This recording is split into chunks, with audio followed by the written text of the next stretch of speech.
एक बार की बात है। प्राचीन भारत में एक छोटे से गांव के पास एक जंगल था, जहां एक बुद्धिमान और शांत तपस्वी बुद्ध रहते थे। लोग उन्हें बुद्ध भगवान के रूप में मानते थे, क्योंकि उनकी साधना से अद्भुत चमत्कार होते थे। गांव के लोग बुद्ध से सलाह लेने और आशीर्वाद प्राप्त करने आते थे। एक दिन गांव में एक गरीब किसान आया, जिसका नाम रामू था। रामू बहुत परेशान था, क्योंकि उसकी फसल लगातार खराब हो रही थी और उसके पास परिवार का पेट भरने के लिए कुछ नहीं बचा था। रामू ने बुद्ध से कहा, भगवान, मेरी किस्मत बहुत खराब है। हर साल मेरी फसल खराब हो जाती है और मेरे पास कोई साधन नहीं बचता। क्या आप मेरी मदद कर सकते हैं?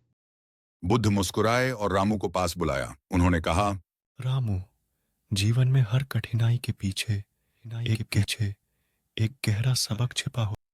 तुम कल सुबह सूरज उगने से इस जंगल के एक विशेष स्थान पर, वहां तुम्हें एक जादुई जलधारा मिलेगी। उस जलधारा से तुम अपनी मटकी भरकर अपने खेत में डालो और देखो क्या होता है। रामू को यह सुनकर थोड़ी आशा मिली। अगले दिन सूरज उगने से पहले वह जंगल के अंदर चला गया। काफी देर चलने के बाद उसे एक अद्भुत जलधारा मिली, जिसकी चमक स्वर्ण जैसी थी। रामू ने अपनी मटकी भरी और अपने खेत में डाल दी।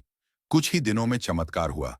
रामू की फसल लहलहाने लगी और वह एक सफल किसान बन गया। उसके खेतों में इतनी पैदावार हुई कि गांव के सभी लोग उससे मदद मांगने लगे। रामू बुद्ध के पास फिर गया और उनके चरणों में गिर पड़ा। भगवान, ये सब आपके आशीर्वाद से हुआ है।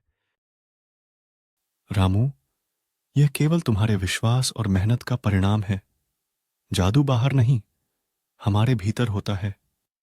जब हम पूरे मन और विश्वास से प्रयास करते हैं, तब संसार भी हमारी मदद करता है। रामू ने बुद्ध की बात समझ ली और अपने जीवन में कभी हार नहीं मानी। गांव के लोग भी इस घटना से प्रेरणा लेकर कठिनाई में भी धैर्य और विश्वास से काम करने लगे। इस प्रकार बुद्ध की शिक्षा और उनके चमत्कार ने न केवल रामू बल्कि पूरे गांव का जीवन बदल दिया।